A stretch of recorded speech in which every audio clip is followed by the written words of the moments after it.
The Timeline is a Blue Wire podcast.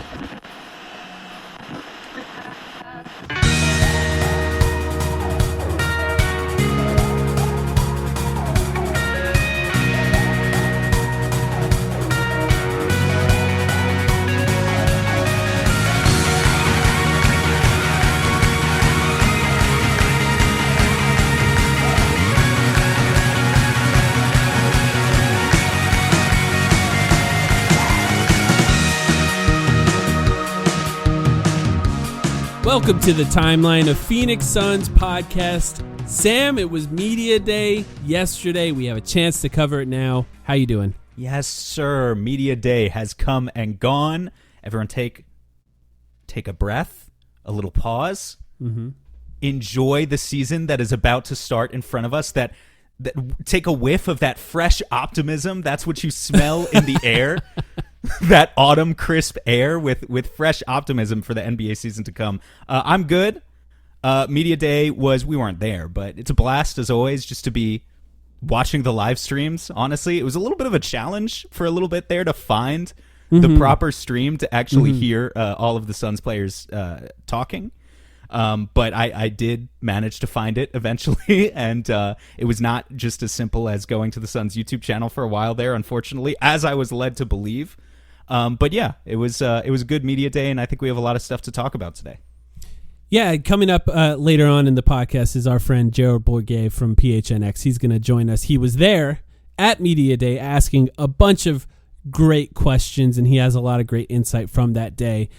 So that will be in the latter part of this podcast. Sam, I'm curious, just from your general perspective, watching this, do you feel more optimistic after Media Day, or do you feel basically at where you were felt, before this Media Day? I think I feel about equally optimistic to some of our more recent episodes, which for those who have been continuing to listen, I think we've been getting, and this just tends to happen, steadily more optimistic throughout the offseason. As we understand, we wrap our heads around what is the front office's plan, and then we talk ourselves into that plan, and it's between the Tyus signing and actually having prospects this year and all that stuff. It's Grayson's arms and shoulders. The videos that were posted. We had the whole segment of what's real, what's not a few weeks ago, but really seeing Grayson walk into the turns out room, it's not fat, Sam. yesterday. It's definitely muscle. And the fact that he is 230 pounds now when he was previously listed at 195. Now, he definitely wasn't 195 last season either. He was already over 200. The 195 must have been from years ago and was just never updated. But regardless, now he says he's 230 pounds, which would put him close to frickin' David Roddy territory. It's how big he is. So there's that. Nurk has definitely lost weight too, and reporters were quick to point it out. But then also just, the main takeaway being kind of like the grander, large-scale strategic things that multiple people were talking about. They want the team to play faster. They want the team to shoot more threes, that sort of stuff. Yeah, the three-point shots was definitely something that's come up a lot. We're going to talk to Gerald about that. It really seems like they are trying to make that part of how they speak about this team. There's some intentionality behind that. Whereas I think there was some last year with Frank. There wasn't in the past with Monty. I really do think Monty never answered that question with, we're trying to shoot a lot of threes. He was always just like, well, we shoot what we shoot. It's and now it does feel like there's some intentionality behind that. And we'll see if that's something that actually and Frank bleeds into the regular season. Frank definitely did mention it. He did. But it was always a half-hearted attempt, and he never got the buy-in from the players. It didn't feel like there was this much of a team effort last year at Frank Vogel's introductory press conference or during Media Day, that there were this many people coming out and saying, yeah, we want to shoot more threes. We want to shoot more threes. Now, importantly, Kevin Durant and Devin Booker did not really talk about that yesterday, and they're arguably the most important guys who need to be convinced of it. But you had a lot of other role players who I think are going to be shooting a lot of threes this year, and hopefully the stars will follow suit. We need them to. Yeah, and I think they will. I think it's something that, I guess we'll see. I don't know how much I believe a lot of it. It's just one of those things that I'm not sure about. Devin Booker, you mentioned him, though.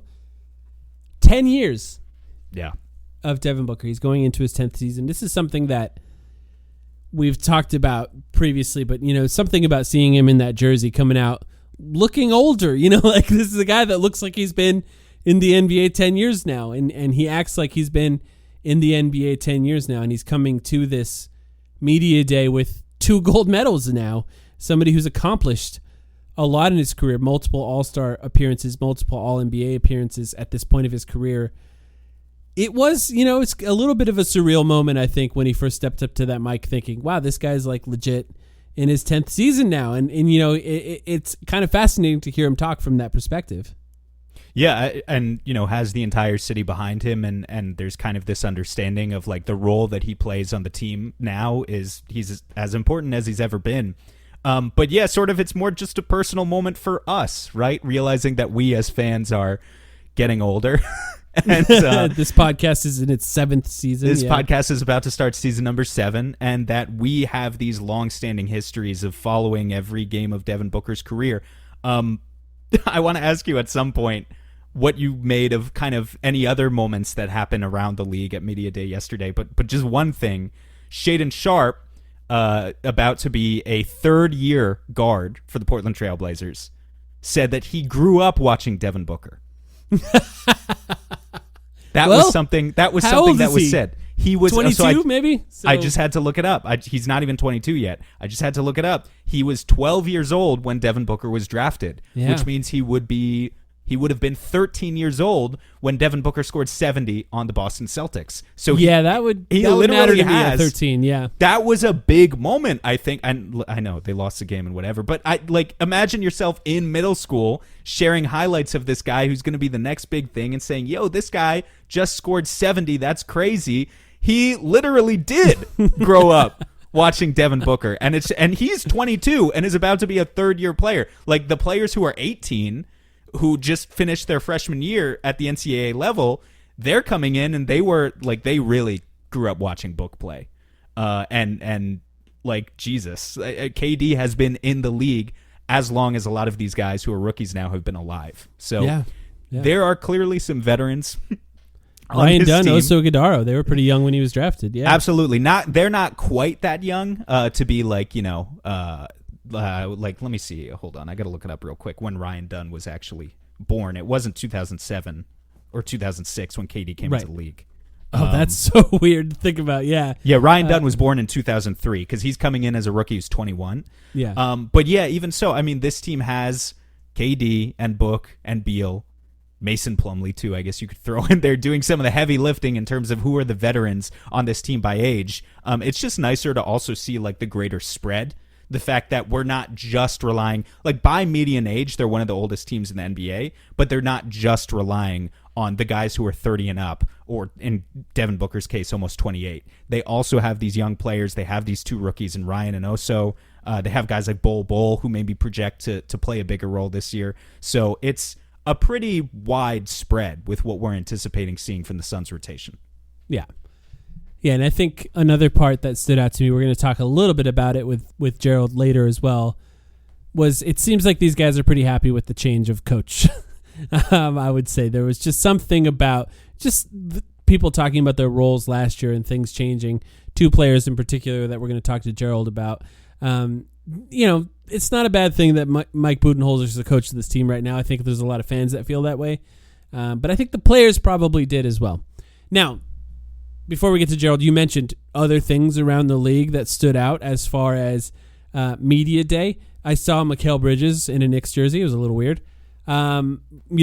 Chris Paul in a Spurs jersey. Yeah. Less weird because we've seen him in a lot of other jerseys, at this point. That one, I didn't think it was weird, but I kind of just like looked at him and Wemby and I was like, yeah, that's going to work. Like no objective evidence of seeing them on the court together, but just watching the 2 of them interact, and obviously like Chris Paul is literally a 1.5 feet shorter than Wemby, but I was just like, yeah, they're going to be okay. I think the Spurs are really going to be okay this year. Victor Wembanyama, who is 7'3", 235, which is, as we know, 5 pounds heavier than Grayson Allen. Now at this point, that's what he's listed at, and I'm excited to see that team play together. I do think it'll be interesting to see how that works. Another one that stood out to me, I just want to give a call out. This is a quote from Norman Powell. He said he sees the departure of Paul George as addition by subtraction. Yes, that's a great one. With many capable players to step in to play bigger roles and flourish is the finish of that. But I did think it was funny. Norman Powell, first of all, we all know Norman Powell.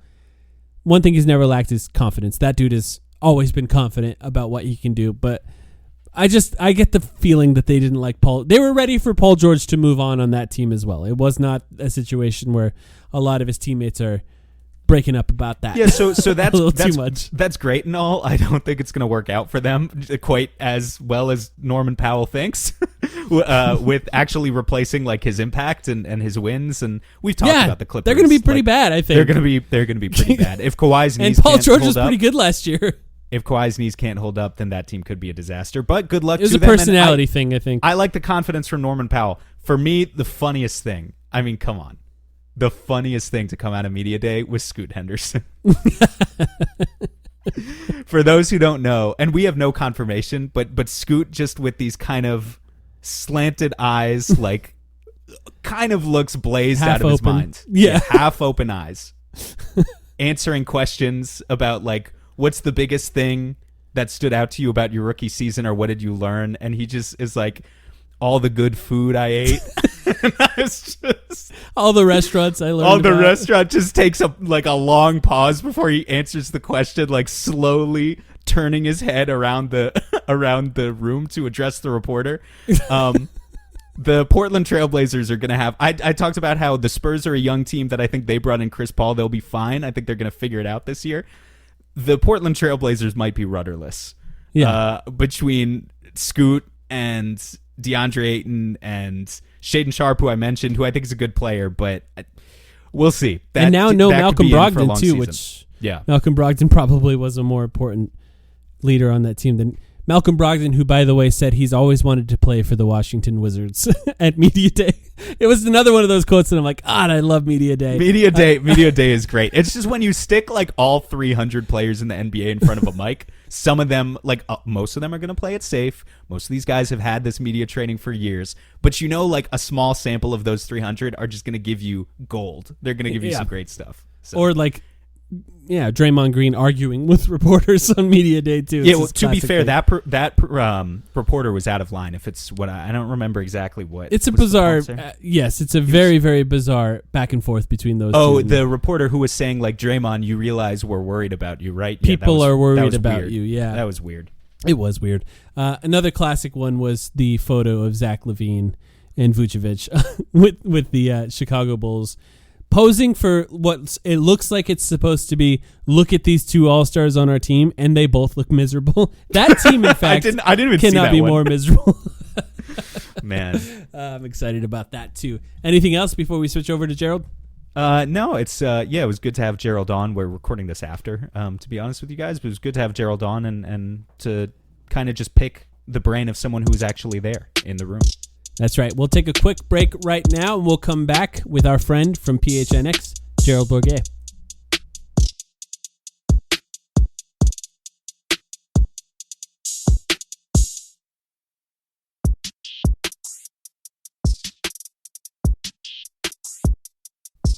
All right, joining us from PHNX is our friend Gerald Bourguet. Gerald, how you doing? I'm exhausted, but I'm doing fantastic. How are you guys? Good, man. Yeah, you spent all day at Media Day yesterday, and then day one at training camp today. I want to start with the question for you because there was a lot to cover yesterday at Media Day, and I'll be honest, it's the time of year that I think Sam and I are like so grateful and appreciative to people like you for being out there and doing all this work for us to cover it now on our podcast, of course. So first of all, thank you. But second of all, how do you approach it? Like when there's all of these guys that are about to come out and you're going to have the opportunity to ask questions. And I think from my memory, you asked a question, I think, to every single one, at least from my memory. Do you just write down a question ahead of time or a few questions ahead of time for every single player, for every single person that you could end up speaking to at Media Day? I do. And let me tell you, it's the worst case of Sunday Scaries every year, because that's just what I spend my Sunday doing, is brainstorming all different potential questions for like 20 different people that I'm going to be talking to. I guess it is a Monday every year, isn't it? I hadn't thought about that. Yeah. So it's the job, and I like to be prepared. I'm not one of those people I'm better when I think about what I'm going to be saying instead of just off the cuff start asking questions.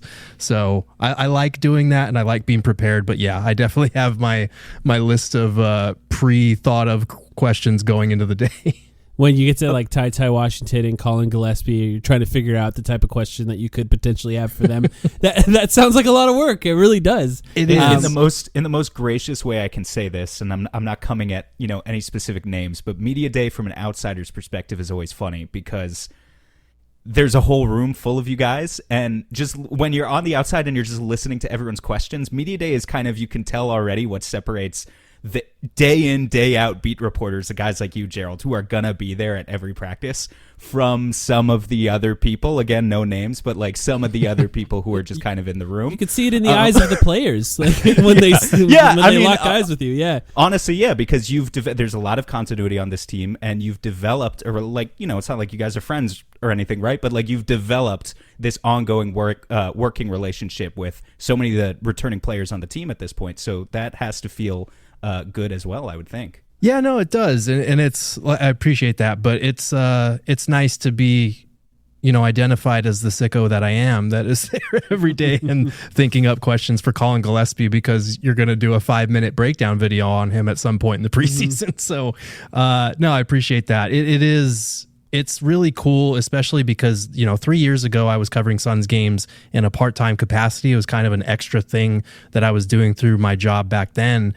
And now just being able to be like a full beat reporter and be around the guys and go to practices and games all the time, like it's just a completely different world. And so it is kind of nice to, even though, like you said, we're not, homies hitting each other up on the weekend, it's nice to be able to build those relationships and build a rapport, and hopefully know that I'm going to try and ask thoughtful questions that aren't, setting them up for failure or anything like that.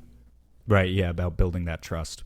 Have you ever ran into a player outside of the arena, just like at like Safeway or something? I think I ran into Jock Landale. He was like walking his dog, and I just nodded to him. That's a good guy to run into on the street. Right. Yeah. No, he was great. I ran into and you a just couple. Nodded, just gave him like eye contact and a nod. Yeah, because it's one of those things where like he was with his fiance at the time. They were walking their dog, and I was just kind of like, hey, like, I'm not going to bug you, man. I'll see you at practice. Yeah. Okay, so media day. What do you think? Like, I have thoughts like thematically, like the type of themes that tended to come up from an outsider's perspective. Watching this, streaming it online, and online they also do interviews with Tom Leander and Amanda Pflugrad with some of the players too. That I'm not sure if you get to see those when you're there in person or anything, but those are also streamed online. So we have this perspective that's sort of a dual perspective from an outsider's perspective.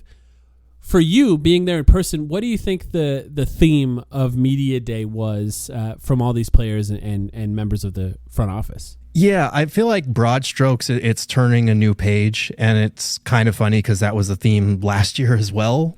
But yeah. it's I think I do give them a little bit of credit, because they went out and hired a coach last year that they thought was the guy that checked a lot of boxes for them. The team kind of, I don't want to say gave up on him, but he kind of lost the locker room by season's end, as we could all feel. And then they kind of looked to check a lot of the same boxes, but tweaked it a little bit differently to how we know this team needs to play in terms of, shooting more threes. And if you're going to hire a head coach who has championship experience, who's brought success with him to multiple stops, and who likes to shoot a lot of threes, Mike Budenholzer was the best possible name that you could have found on the open market. So it was interesting. Like, there was a lot of talk about Bud's system. There was a lot of talk about shooting threes, about playing faster. And a lot of those are kind of the cliche things you hear from most teams' media day.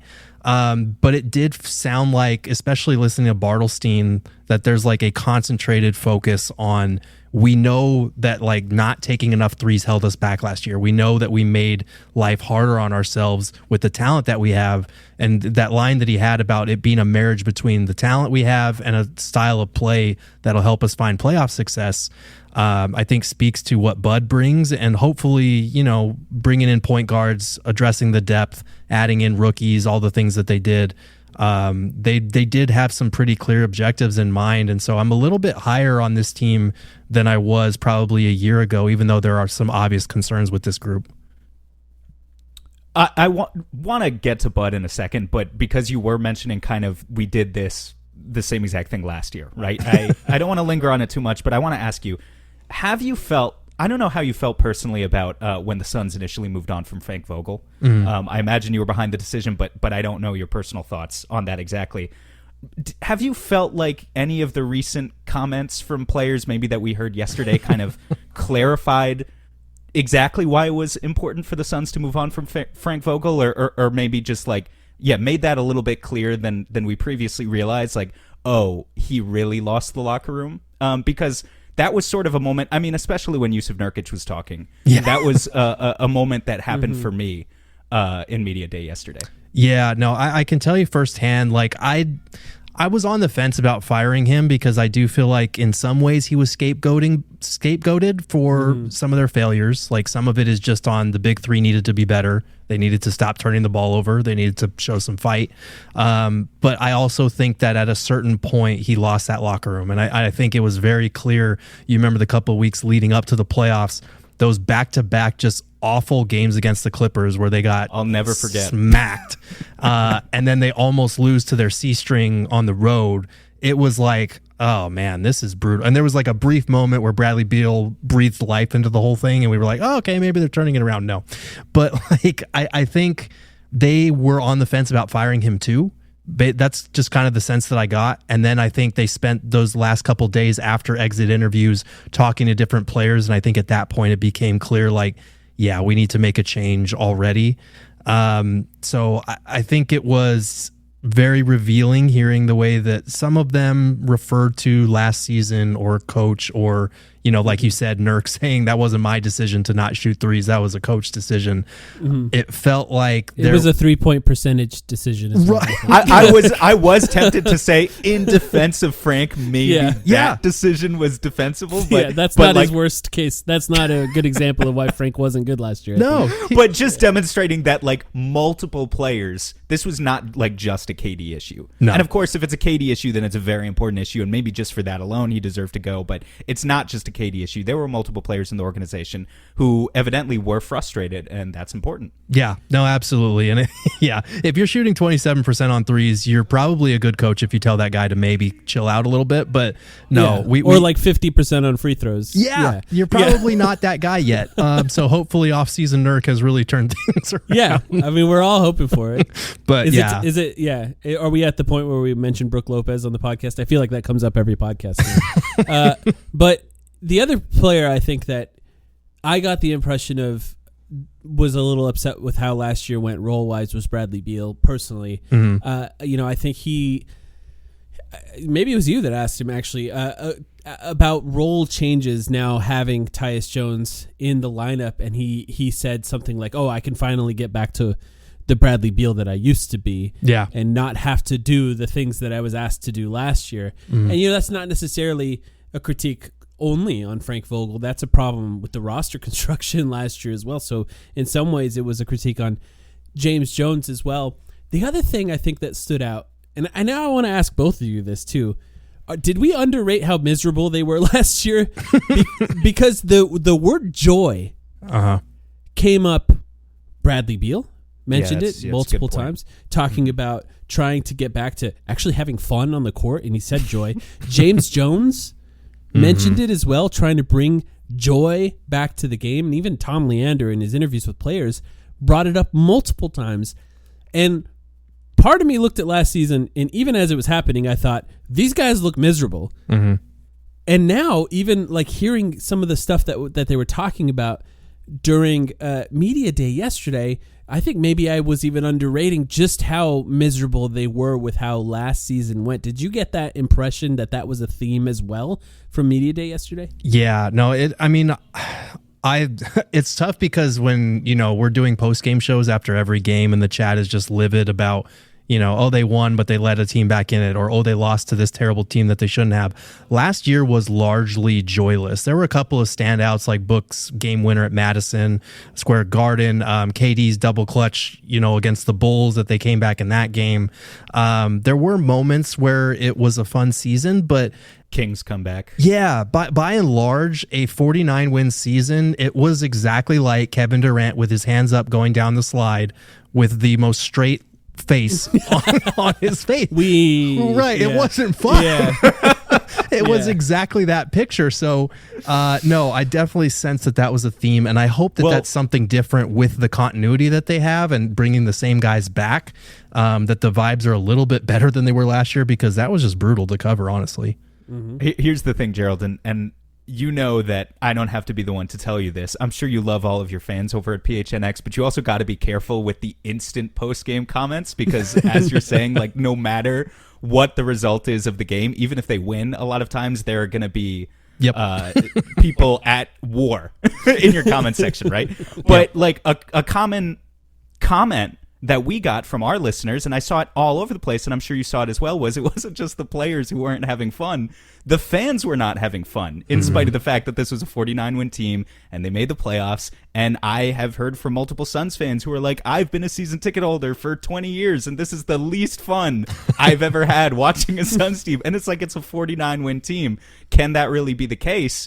But then you look a little deeper into it, and the lack of youth that they had on the roster as well, the lack of like future promise, draft picks, you've tossed in the apron restrictions, and it's nice to see that this offseason they've really tried to address some of those things. Actually, we should ask Gerald, take Frank Kaminsky out of it.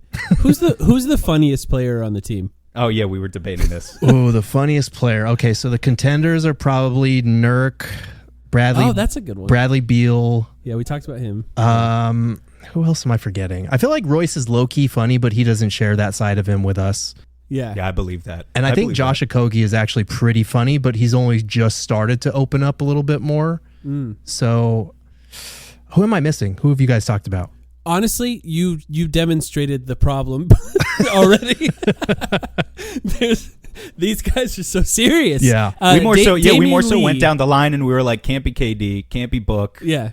can't be Grayson. Yeah, we Grayson's can not cross super guys funny. off. Yeah, Brad is up there. I think Damian Lee can be sneaky funny sometimes. I think when he says some stuff. Yes. We'll address and then that the young before guys, I think Oso and Ryan Dunn have been kind of silly in a few interviews where I think that they might be sneaky, kind of funny this year. Yeah, they'll be fun, but that just gives fans promise again for the future, something that they haven't had in quite some time. That's why Frank Kaminsky's back, though, right? For the vibes. They need someone goofy in that locker room to JaVale McGee and Cameron Payne and Mikal Bridges. I honestly think over the course of a long season, having no vibes guys impacts. It's just a long season. Like, you need to have somebody to remind you that this can be fun sometimes.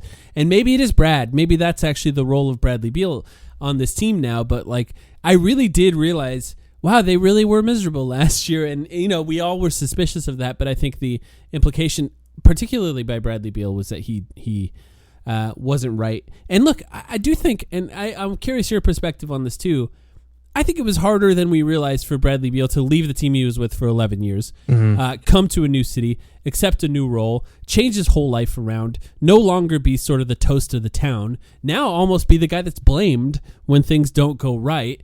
And because he talked a lot about, his body being in great shape, but the mental side of the game was something he mentioned multiple times. And, players often don't say mental health, necessarily, but like, to me, that's kind of how I hear it. He's trying to figure out his body's healthy, but is his mind healthy? Is his mind in the right place to approach this upcoming season? That's something that stood out to me. Did it stand out to you as well? Yeah, and it's something he's spoken pretty frankly about in the past. I'm bummed that A, he was injured, and B, he doesn't tend to do a ton of media, because when he does media, he's really thoughtful in the responses that he gives us, and you can tell that this dude just gets it in terms of having the perspective of like, yes, the NBA is my job, I'm blessed to have it, but this is a game that I've been playing since I was a kid and I love it, and getting paid for it is the dream job, but it's not the only thing for me. Like, it's funny. I don't know if you guys follow him on Instagram, but over the summer you see other players posting, the off-season workout videos or the training or whatever. And Bradley Beal's just posting like stuff from meme sites that like your uncle would probably post. I have not seen that. Like cowboy outfits too. I saw. Like he's just. Are they good memes or? Some of them are funny. Some of them are like that's a very dad thing. But he is he's a dad. He's a family guy. He goes away. He shuts off. I'm sure he still gets his work in and whatnot. But for him, basketball is not the end all be all. And so he's always had that perspective. And I know last year was brutal for him mentally because he wanted to be out there. It's not like this is a guy that wants to be injured, but it was one thing after another with the back, with the nose, with the hamstring. I think it was like there were so many different things that he had to overcome just to try and get on the court. And like you said, he was kind of blamed for everything throughout the season when things would go wrong.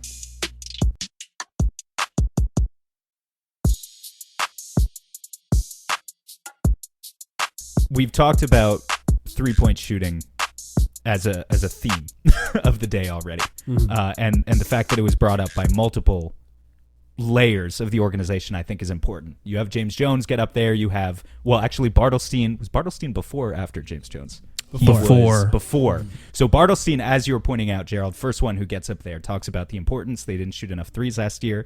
James Jones mentioned it. Budenholzer mentioned it. I don't recall if the Big Three mentioned it. They were in asked any of about their it. Brad did. Interviews. Yeah. Brad did. Okay, so Brad did. Grayson definitely did. What struck me about Grayson was he wants the team, and I'm curious if this is just a number he kind of pulled out of thin air or if it's something that was said to him in a conversation, that he wants the team to be top 5 in 3-point attempts. And was it you, actually, Gerald, who even grilled him on that a little bit? Or maybe it was Dwayne. Yeah, it was who Dwayne. said, like, Dwayne is great for that. But Yeah. it's just like, this is literally how many more attempts you guys need to be taking. You need to be taking 6 or 7 more to get into that range that you're even talking about. And he said each of us takes one more a game. That's all it takes, right? Which I thought that was yeah. I thought that was a great answer. Yeah. To just kind of get the point across in a sentence or as many words. But Gerald, so many of them mentioned it.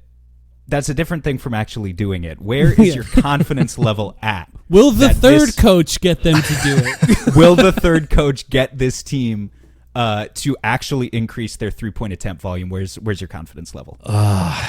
This is a tough one, and it's one I've waffled on. I've traded back and forth between Mike Budenholzer, the guy who, when we walked into training camp today, had his patented boxes taped on the floor to show where he wants all 5 players to be starting the possession on each time down the floor. He's going to get them to take more threes. And then some days I'm just like, nah, man, Devin Booker and Kevin Durant are going to get to their spots. They're going to do what they do. It's tough. Right? I'm at like a 6.5 out of 10 right now on the belief scale that it's going to happen. That's why they're so desperate to have Nurk shoot threes, because it's like, we can't get those 2 guys to do it. One more a game for each of them, I think, would make a pretty big difference. But those are the guys that take the most shots on the team. So if they're not taking more threes, the team itself, everyone else has to take a lot more, and that's a pretty big ask. But one of the things they seem to believe is that a point guard will help with that, because the answer that James Jones gave, the answer that Mike Budenholzer gave about taking more threes, they both linked the point guards to that. So the idea being, and I think point guards was another theme, right? Because it has to be. It was sort of an admission of a mistake of the team from last year to bring not just 1 but 2 point guards onto this team. I think we did get a pretty good idea, especially from Matt Ishbia, that they didn't think they would get Tyus Jones until the very end there. Yeah. Which means maybe they did intend to only bring 1 onto the team, but they brought 2 because they were able to get one that is of high enough quality to start on this team. Yeah, no, point guards was definitely a theme. There was a lot of talk about, putting Brad off the ball again. Book and KD didn't really touch on it as much as I would have liked. That is the trouble with media days. You kind of fire off your question and then you hopefully get a second, but sometimes you're just kind of at the mercy of what gets asked. So I would have liked to hear from them at media day or today at training camp. Hopefully we get to hear from them soon on that type of thing. But I think you're absolutely right. They were coming into the season kind of doubling down on the fact that, like, no, we don't think that we need a starting point guard because we have these 3 initiators that should be enough. They just got to take better care of the ball. We have a backup point guard, which is really going to help for those, start of second quarter, start of fourth quarter stints where we really need someone to keep us organized. And I feel like Tyus just kind of fell into their lap, and they were like, if we can get Tyus Jones for a vet minimum salary, yeah, we're going to do that. Yeah, we're going to change the complexion of our group. We're going to go a different route, and we're going to have this undersized point guard who might be a little bit of a defensive liability, keep us orchestrate things on the offensive end, keep us organized, cut down on the damn turnovers that killed us last year, and hopefully get off to better starts in fourth quarters, which also killed us last year. So I'm very curious to see how it works out because, I'm sure you guys have talked about it ad nauseum. We have too, like the lack of size is going to matter at a certain point. The defense is going to matter at a certain point. And we have Grayson Wainwright now. The lack of size will be fine. We solved it. Grayson, get ready to learn center, buddy. You're now a stretch it's four. It's the only way to get 5 out on this team. Yeah. with Tyus, so I was impressed and really excited to hear from both of them. Obviously, both of them being Monte Morris, being the other point guard, just because they were kind of the premier acquisitions of this summer. Tyus in particular, though, he impressed me back when you guys did the presser in July or whenever he signed, and he impressed me again yesterday, just kind of the confidence that he has, this air of confidence about him. I think it takes a really confident player to have that sort of generational assist to turnover ratio in the first place, in addition to like just a crazy level of super smarts and basketball IQ. But, have you had any initial impression? I know you haven't really had a chance to like talk to Tyus or Monte a lot, but just kind of the way those guys have presented themselves to this team. Yeah, I think for all the talk that we have about, leadership on this team and, Kevin Durant style of leadership, Devin Booker needing to be more vocal or whatever, I feel like there's something to be said for just your point guard and the way that a point guard communicates being something of an on-court leader. Like, obviously, Book and KD, they're the best players. They're going to lead by example. And Book is a lot more vocal than I think people give him credit for. But, like, Tyus has that air of confidence and intelligence like you were talking about. It just seems like he knows what's going on. He knows how to put guys in the right spots. And he's been talking about, like, I'm going to communicate with these big 3 in terms of, like, trust me, I know what you want, where once I learn where you want to get the ball and where your spots are, I'm going to be able to set you up in that way. We're going to get easier looks in transition by, he's good about kick aheads and that sort of thing,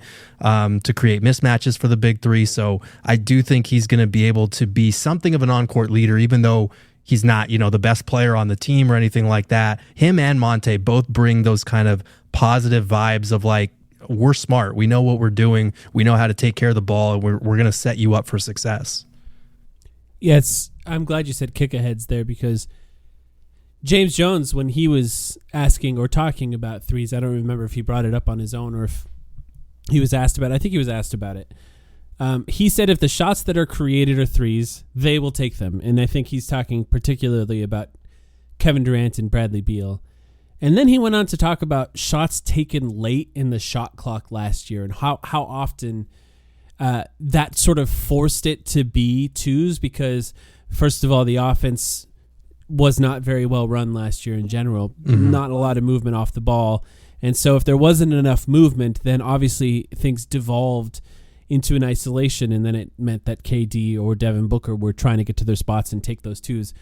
So a point guard, as much as we talk about leadership, which I still want to talk about now, but as much as we talk about that, something as simple as kicking the ball ahead to guys in transition and getting a shot earlier could actually lead to more threes as well, just because nobody was able to do that last year very well. So, half the time Nurkic was the one bringing the ball up, and he was the last guy down the court pretty regularly. So we'll see how they do this year. But it's funny, you talked about leadership when it comes to Tyus Jones, Sam, and Gerald, you talked about it as well.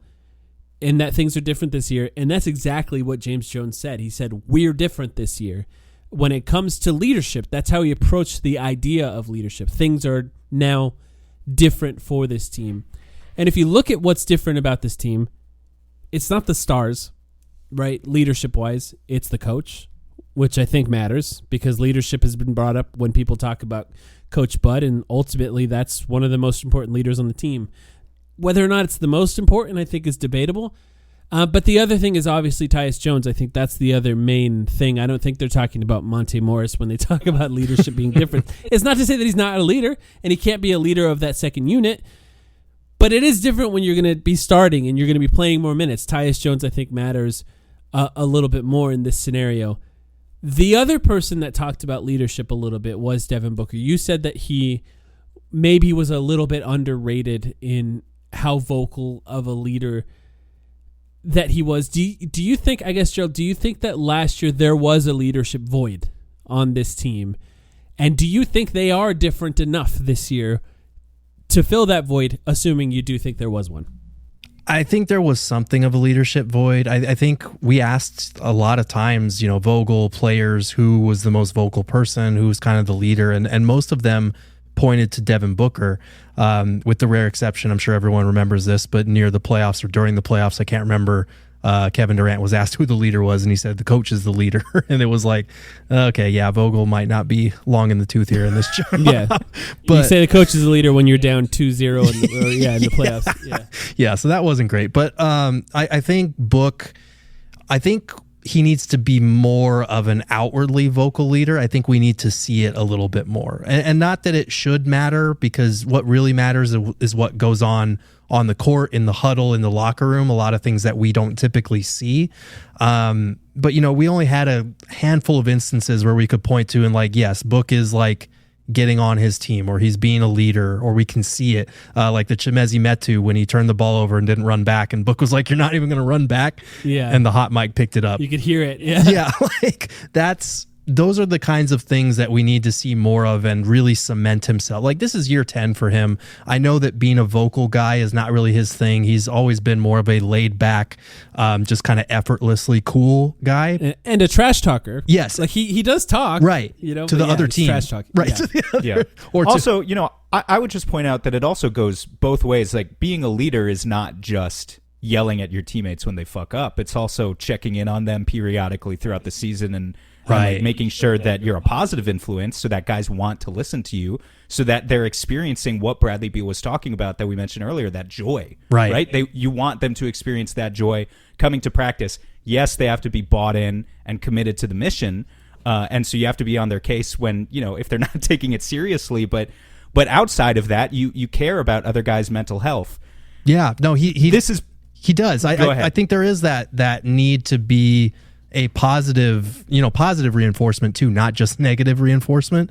That's one of the things we've talked about with, the leaders throughout NBA history. MJ coming to mind as the big one, in terms of trusting his teammates and learning how to do all that stuff. I feel like Book just needs to take that next step. And I think it matters a lot less when you are winning. I think this team has more talent. I think they're deeper. I think they have a better system.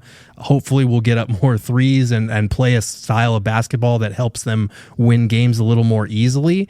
But when shit hits the fan, you do kind of need someone who has been putting in the work on that front all season, giving the positive reinforcement, propping up teammates. And I feel like Book can still grow in that regard. And I think that's one of the few areas left in his game, or when you look at him as a player, where he can continue to grow still.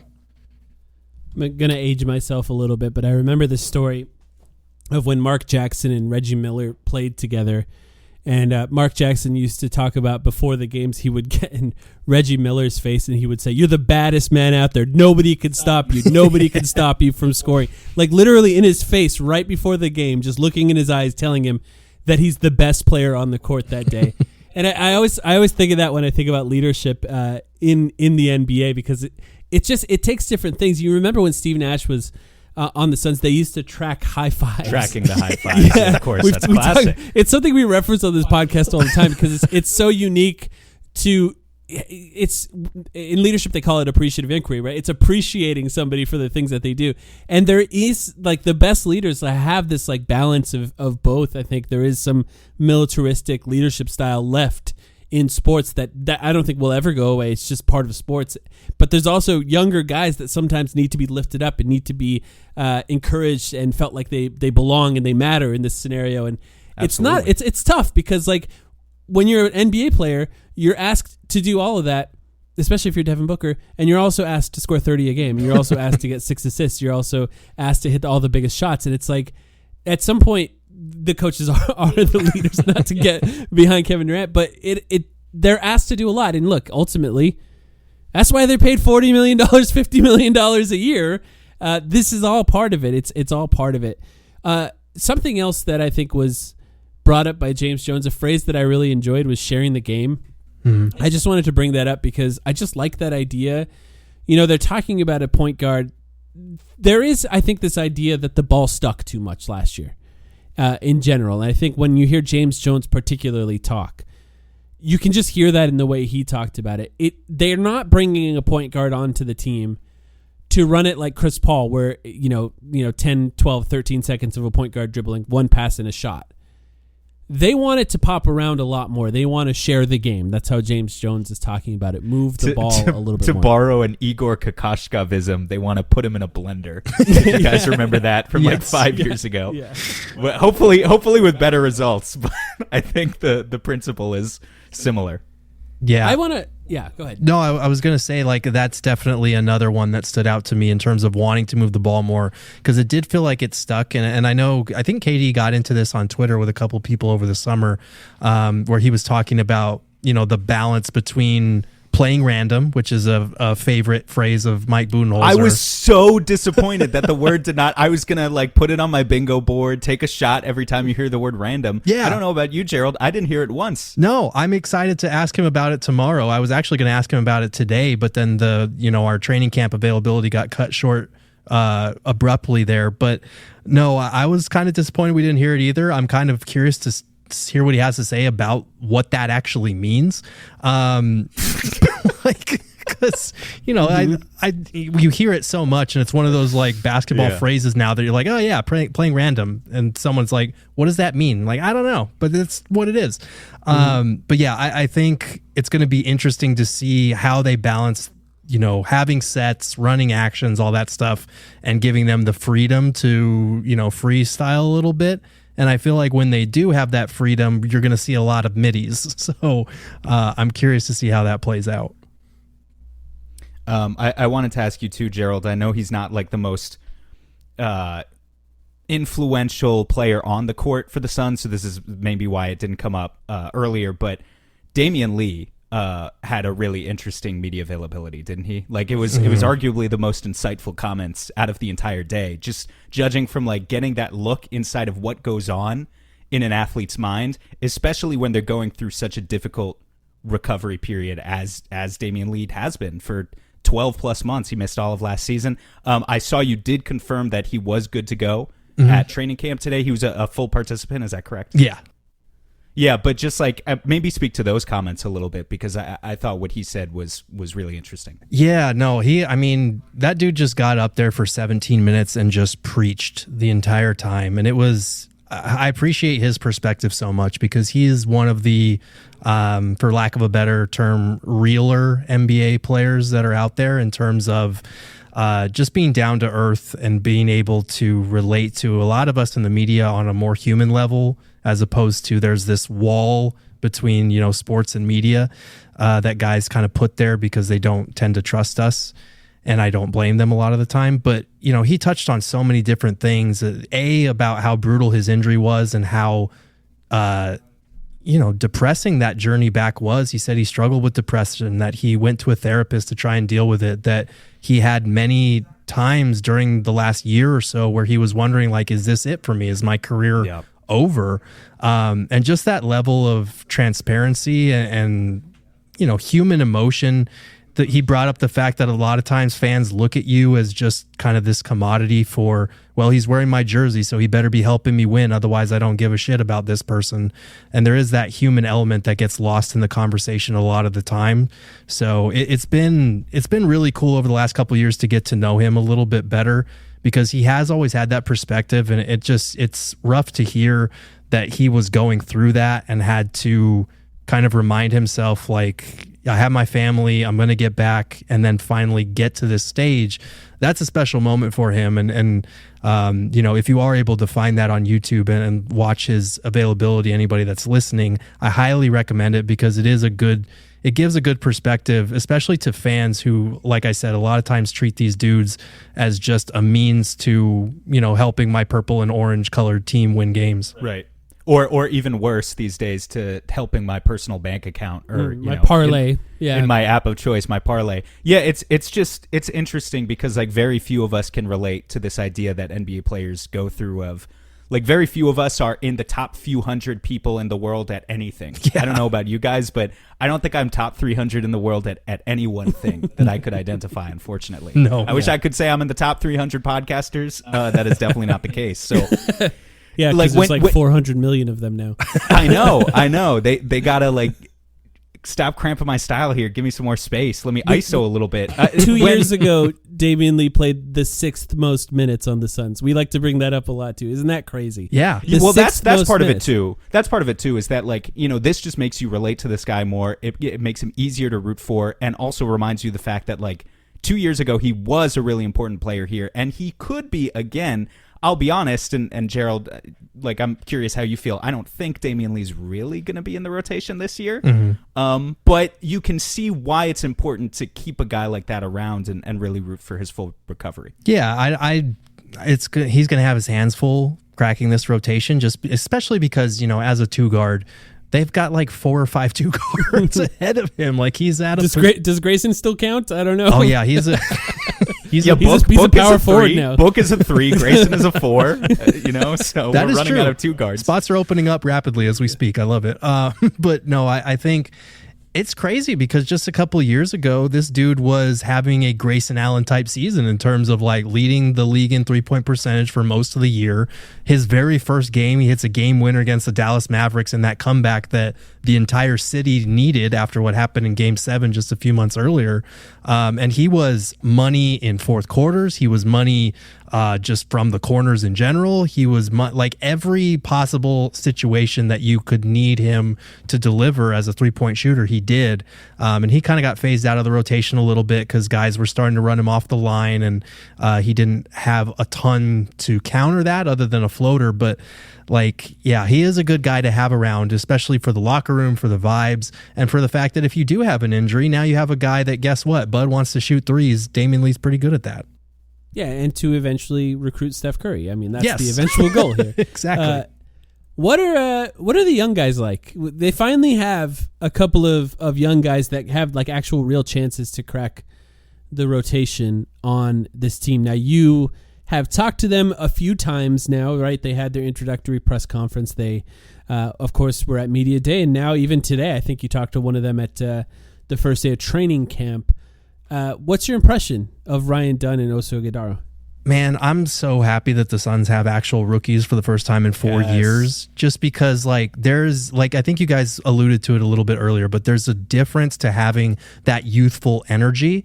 Like, it's kind of something similar to what we saw with Bol, maybe not to that inflated status, but, like, there's a difference when a rookie comes in, gets a steal, and gets a runaway dunk on the fast break. Like, not just for the fans, but for the bench too. Because I feel like there's just a different energy to when young guys who aren't, maybe expected to do as much off the top impress or do something cool.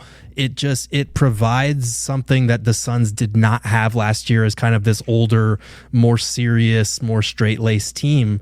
And so just having a little bit of that goofiness, like, they're not going to be McHale and Cam Johnson and Cam Payne and those guys, but just having a little bit of that silliness and lightheartedness and youthful exuberance makes a difference, not to mention the athleticism and what Dunn is going to be able to do defensively and what Oso is going to be able to do as a playmaking big, maybe a more switchable, mobile defender.